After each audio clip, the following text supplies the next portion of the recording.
Last week I made a video in regards to the percentage of people that could survive if the power went out. Those numbers were very optimistic. However, you know me that I like giving both sides. Today we're gonna be talking about how many could live without power.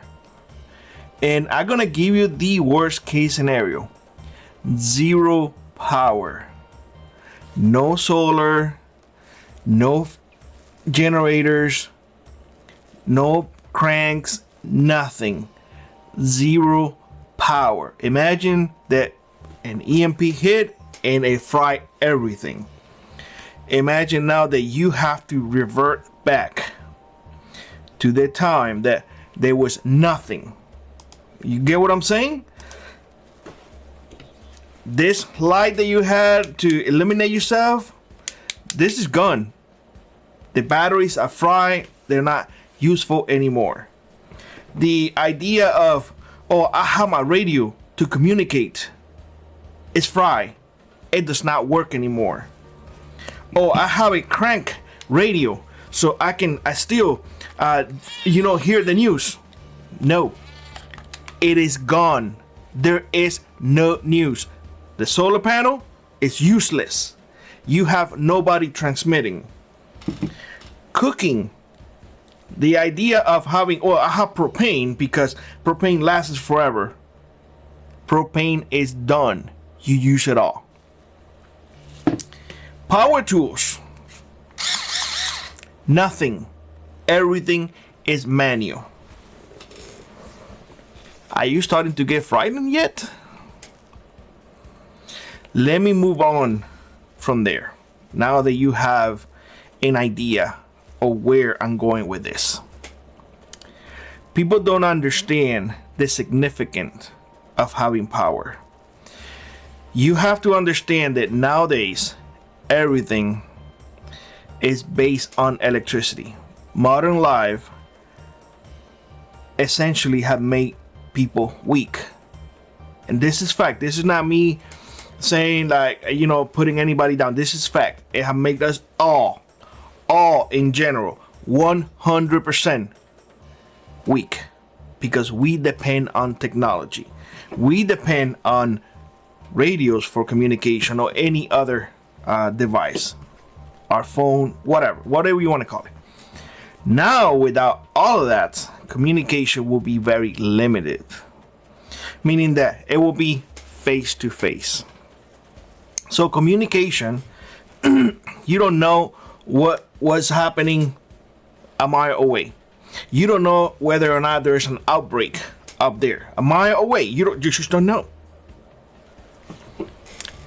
Are you getting the picture yet? Okay. Let's move on. Many people will say, well, we're just going to use candles.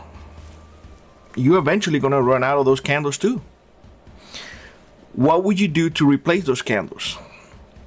Well, if you have bees and you can, have your wax and whatnot, as long as you have the wicks, I think you will be okay. But again, those things are a fire hazard. Some people, to keep themselves, have illumination around them, or to keep themselves, with light on. Animal fats are a way to create a little lamp, if you will. So that's something that you should consider. The thing is that, would you rather use that fat to illuminate your house, or would you rather use that fat to keep yourself fed? That's another thing to consider. And I'm giving you a few things, right? Animal oil can be used for lamps too. If you have the animal oil, let's say here in Alaska, those who live in the coast may be able to get some oil from the salmon, oil from the seals and whatnot. You might say, well, Billy, that there are rules and regulations. If the power goes out and there is no more power, there's no more rules and regulations. You may ask yourself, how so? How are they going to move? Have you considered that? Without power, there is no way to create a fuel. How are you going to create gasoline? Biofuel? Sure. You think they're going to use that to go after people's fishing and hunting licenses? Please. Mobility is going to be minimum. Now, many will say, how about bicycles? How about when the tires are no longer useful? What are you going to do? Remember all of those things that you had, you know, like ATVs, four-wheel drive vehicles, all of that. Useless without power. Useless.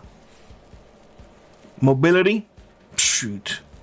Whatever your legs can walk, that's going to be your mobility. Now, a lot of folks will say, well, we revert back to animals. Yeah, we could do that. Also, a horse, a mule, a donkey, you know, those animals will be worth more than a house. But how are you going to pay it? Remember, everything collapsed. Now, the dollar is no longer there. Gold and silver? Are you going to eat gold and silver? If I have a horse, I'm not giving you my horse for gold and silver. The horse does a lot more than gold and silver. Keep that in mind. Now, the other thing is, depending on your environment, how are you going to take care of that animal? Do you have enough real estate to have enough feed for that animal? Same thing with cows, same thing with pigs, same thing with chickens and whatnot. Depending on your environment too, how many months of the year everything is covered with snow. It will be very, very difficult for here in Alaska because 6 months out of the year, everything is covered with snow. Now, believe it or not, when there's snow on the ground, it makes things easier to haul because you can put a harness on and you can have a sled behind and you can, you know, move heavier loads. In the summertime, you have to carry on the shoulder. Which brings me to the, how are you going to keep your house warm? You have zero electricity. Zero. Remember, I'm saying no solar panels, no nothing. Wood. But the problem is that everybody's going to be chopping wood, the nearby wood. So eventually, that's going to grow. And eventually, actually sooner than what you think. Once everything run out, people are going to start having to go longer distances. How many people are going to be able to do that?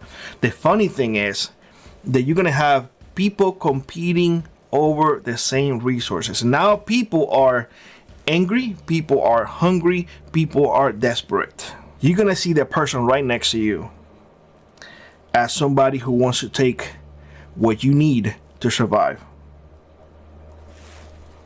People are going to be using this to eliminate competition, to take what others have because you need it in order to survive. Remember what I said earlier, there's no law. Survival of the fittest. If you can't travel by car because you don't have gas, if you can't go and seek out food, and if you don't have power tools, because there's no power, I will say that not that 90% is going to be more like 98%. Only 2% will survive. Are you seeing what I'm seeing?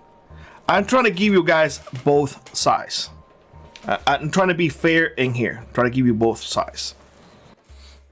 Now, this is a worst case scenario. But if you want to be prepared, you need to prepare for the worst and hope for the best. How many people know how to cook with fire? Outside with wood. I want you to consider how many people have wood stoves in their homes.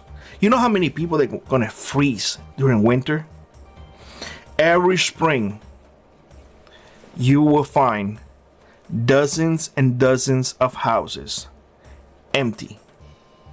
Not because people left, but because during winter, people did not make it. Every winter, you will find dozens upon dozens of homes. They committed cannibalism because they wanted to survive. You don't believe me? Okay. Imagine all of that. Imagine all of that. Just because there is no power. And rules and regulations went off the window. Do you think that rules and regulations will be respected and hunting seasons will be respected? Absolutely not. Animals are going to be decimated right in the beginning. And a lot of that is going to be wasted because people do not know how to preserve food. In fact, even afterwards, how do you plan to preserve food? Because at one point or another, those canning lids are going to run out. Your freeze dryer is not working no more. Am I giving you something to think? Am I giving you an idea of, man, maybe I should be preparing to live in the 1800s with zero electricity and make my preparations based on that? Because Billy is painting a picture that is scaring the bejesus out of me. It should scare the bejesus out of everybody, to be honest. It really should. You should understand that if the power goes out and there is no power coming back, the world as you know it will change forever. You will change forever. Those around you will never be the same. And I will say that maybe just 2% of the total population will survive. Keep in mind that just by drinking a glass of water, because you don't have any way to make sure that water is safe, that can be your last glass of water. By leaving your house, somebody can see you as a threat and they may want to take what is yours, and this may be the last thing that you ever see. And the funny thing is that because you lack the ability to communicate, nobody will come to help you. Let me know what you think in the comment section below. Like always, rock on, prep on, and I will see you in the next one. Bye bye, everybody.